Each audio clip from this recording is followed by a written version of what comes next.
আমাদেরকে শিক্ষার্থীদেরকে উস্কে দেওয়া হলো।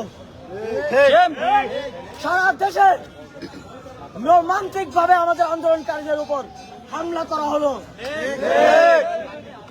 আজ দুঃখের সাথে বলতে হয়, আমার ক্যাম্পাসের বোনেরা, আমার ক্যাম্পাসের ভাইয়েরা যখন তার ক্যাম্পাসের ভেতর একটি যৌক্তিক দাবিতে কর্মসূচি পালন করে, তখন বাসে করে ট্রাকে করে আসা টোকাইরা তাদের উপর হামলা করার ধৃষ্টতা দেখাতে পারে। আমরা এই ঘটনার তীব্র নিন্দা ও প্রতিবাদ জানাই। যেই ভিসি এবং প্রক্টর আমার বোনদের নিরাপত্তা দিতে পারেনি, আমরা অতি দ্রুত তাদের বিরুদ্ধে যেন ব্যবস্থা নেওয়া হয় এবং আমাদের পক্ষ থেকেও তাদের বিরুদ্ধে ব্যবস্থা নেওয়ার ঘোষণা দেব। সংগ্রামী বন্ধুগণ, আপনারা দেখেছেন আমরা এই সংবাদ সম্মেলনটি শহীদ মিনারে করতে চেয়েছিলাম। আমাদের ক্যাম্পাসে পুলিশ আমাদেরকে বলল আমরা নাকি যেতে পারবো না। আমরা বললাম আমরা রেগুলার স্টুডেন্ট, আমাদের আইডি কার্ড আছে, তিনি তারপরে যেতে দিলেন না। অথচ আমাদের ক্যাম্পাসের ভেতর ওই টোকাইরা ঘুরে বেড়াচ্ছে। আমরা কিন্তু বেশি দিন এটি বরদাস্ত করব না। ঢাকা বিশ্ববিদ্যালয়ের শিক্ষার্থীরা নেমে আসলে কি হয় তা কাল রাতে আপনারা দেখেছেন।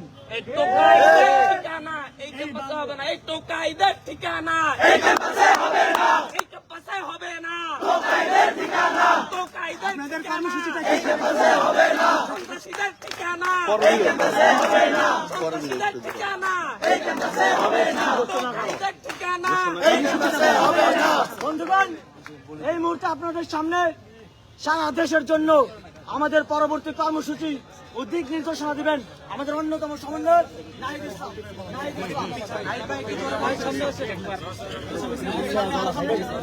প্রিয় বন্ধুগণ, আপনারা আজকে সারাদিন দেখেছেন কি হয়েছে। ঢাকা বিশ্ববিদ্যালয়ের ইতিহাসের অন্যতম একটি মর্মান্তিক দিন আজকে ঘটেছে। আজকে পরিকল্পিতভাবে বহিরাগত অছাত্র এনে এই বৈষম্য বিরোধী ছাত্র আন্দোলনকারীদের উপরে হামলা চালানো হয়েছে। আমাদের নারী শিক্ষার্থীরা আহত হয়েছে। আমরা এখন পর্যন্ত খবর পেয়েছি 2 শতাধিকের উপরে আমাদের আহত হয়েছে এবং যার মধ্যে 20 থেকে 25 জনের অবস্থা খুবই ক্রিটিক্যাল। আজকে যখন ঢাকা বিশ্ববিদ্যালয়ে এই হামলাটি হয়েছে তখন আমরা বিশ্ববিদ্যালয়ের প্রক্টরের নীরব ভূমিকা দেখেছি। আমরা এই প্রক্টর চাই না, আমরা প্রক্টরের কাছে জবাবদিহি চাই যে এই প্রক্টর কি করে। যে প্রক্টর থাকতে ক্যাম্পাসে অছাত্ররা এসে বহিরাগতরা এসে শিক্ষার্থীদের উপর হামলা করে। এবং শুধু ঢাকা বিশ্ববিদ্যালয় আজকে সারা দেশের বিভিন্ন বিশ্ববিদ্যালয়ে শিক্ষার্থীদের উপরে হামলা করা হয়েছে। আমরা মনে করি এই হামলা পরিকল্পিতভাবে ঘটানো হয়েছে। আমরা গত কয়েকদিন ধরে বলছিলাম যে সরকার, আইন শৃঙ্খলা বাহিনী এবং সরকার দলীয় ছাত্র সংগঠন পরিকল্পনা করছে এই আন্দোলনকে দমন করার জন্য, সহিংসভাবে এই আন্দোলনকে দমন করার জন্য। কিন্তু আমরা স্পষ্টভাবে বলতে চাই এইভাবে সহিংসভাবে এই আন্দোলনকে দমন করা সম্ভব নয়। এবং আজকে যে আমাদের কর্মসূচি ছিল, প্রধানমন্ত্রীর যে বক্তব্য, শিক্ষার্থীদের প্রতি অপমানসূচক বক্তব্য, সেই বক্তব্যের প্রত্যাহারের দাবিতে কিন্তু আজকে আমাদের কর্মসূচি ছিল। আমরা এখনো আজকের এই প্রেস ব্রিফিং থেকে বলতে চাই, প্রধানমন্ত্রীর যে বক্তব্য, সেই বক্তব্যকে কিন্তু আমরা প্রত্যাহার করি, আমরা প্রত্যাখ্যান করি এবং আমরা নিন্দা জানাই যে প্রধানমন্ত্রী হয়ে সরকারের সর্বোচ্চ জায়গা থেকে আমরা আশা করেছিলাম তিনি দেশে এসে কোটা সংস্কারের যৌক্তিক সমাধানের একটা পথ দেখাবে। তা না করে তিনি কোটা সংস্কার আন্দোলনকারীদের প্রতি যে কটূক্তি করেছেন, রাজাকারের নাতি বলে ইঙ্গিত করেছেন, এটি নিন্দনীয় এবং এর জন্য তার প্রকাশ্যে ছাত্র সমাজের কাছে দুঃখ প্রকাশ করা উচিত।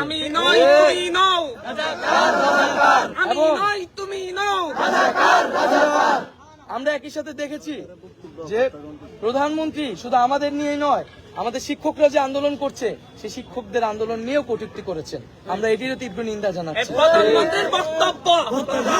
এবং আজকে সারাদিনে যা ঘটেছে, আমরা সারা দেশের মানুষের কাছে আহ্বান করব, আপনারা নেমে আসুন, আপনারা সকল শিক্ষা প্রতিষ্ঠান শিক্ষার্থীরা নেমে আসুন, সাধারণ মানুষ নেমে আসুন, স্কুল কলেজ প্রাইভেট বিশ্ববিদ্যালয়ের সকল শিক্ষার্থীরা একযোগে নেমে আসুন এবং শিক্ষার্থীদের এই আন্দোলনকে সফল করুন এবং এই হামলার বিচার আদায় করুন।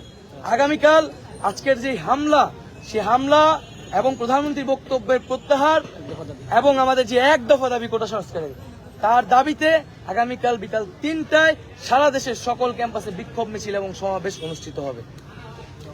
এবং সারা দেশের সকলকে আহ্বান করব যে আপনারা এই বিক্ষোভ মিছিল সমাবেশে সাধারণ মানুষকে অংশগ্রহণ করিয়ে এই মিছিলকে বড় গণজমায়েত তৈরি করুন এবং বৃহত্তর গণ আন্দোলনের দিকে আমাদেরকে যেতে হবে। কারণ এই আন্দোলন শুধু আর ছাত্রদের আন্দোলন নাই, এই আন্দোলনে যখন সরকারের জায়গা থেকে, সর্বোচ্চ জায়গা থেকে পরিকল্পনা করে উস্কানি দিয়ে এই আন্দোলনকে দমন করার চেষ্টা করা হচ্ছে, সাধারণ মানুষকে এই আন্দোলনে নেমে আসতে হবে এবং আগামীকাল আমরা বিক্ষোভ মিছিল সমাবেশ করব এবং এরপর আমরা সারা দেশে অবরোধ কর্মসূচি ঘোষণা করব। সবাইকে ধন্যবাদ জানাচ্ছি আজকে যারা মিডিয়া কর্মীরা এখানে এসেছেন এবং আবারও আমরা বলছি যে প্রশ্ন আছে। আগামীকালকার বিক্ষোভ মিছিল সফল করো। আগামীকালকার বিক্ষোভ মিছিল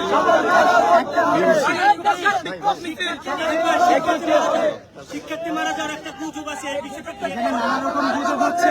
আপনাদের এই আন্দোলনে তৃতীয় পক্ষ বা বাইরের কেউ উস্কানি দিচ্ছে কিনা, এই ধরনের নানা প্রশ্ন হচ্ছে এবং আপনারা যে স্লোগানগুলো দিয়েছেন সেগুলো বিদ্রুপাত্মক, মুক্তিযুদ্ধের চেতনা বিরোধী এবং নিজেদেরকে রাজাকার বলা, এই জিনিসগুলো নিয়ে সমালোচনা হচ্ছে। এ ব্যাপারে আপনাদের বক্তব্য?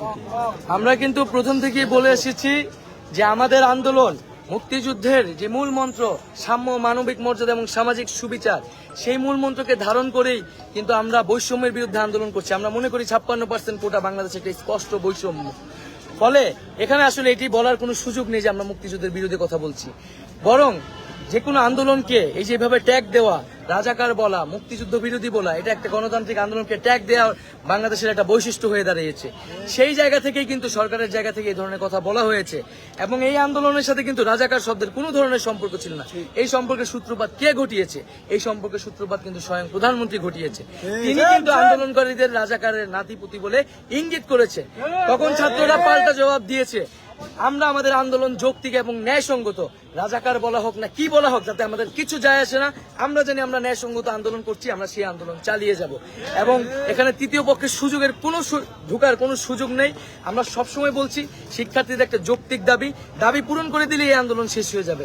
এখানে তো দাবি পূরণ না করে তারা কেন এই ধরনের কথা বলতেছে, এটাই আমাদের কাছে বোধগম্য হচ্ছে। একটু মৃত্যুর বিষয়টা ক্লিয়ার করবেন। ফুটেজে দুইজন শিক্ষার্থী নিয়েছেন, ঢাকা এবং ঢাকা বাইরে, বিষয়টা কি? আমরা এই বিষয়ে এখনো অথেন্টিক খবর পাইনি, এই জন্য আমরা এই বিষয়টি ঘোষণা করিনি। আমাদের অফিসিয়াল জায়গা থেকে ঘোষণা করা নেই। অনেকে এই বিষয়ে বলেছেন, আমরা এই বিষয়টি খতিয়ে দেখবো। আপনাদের জায়গা থেকে যদি সঠিক ইনফরমেশন থাকে আমাদেরকে দিয়ে সহায়তা করবে। ক্যাম্পাস কি এখন নিরাপদ হয়েছে মনে করছে?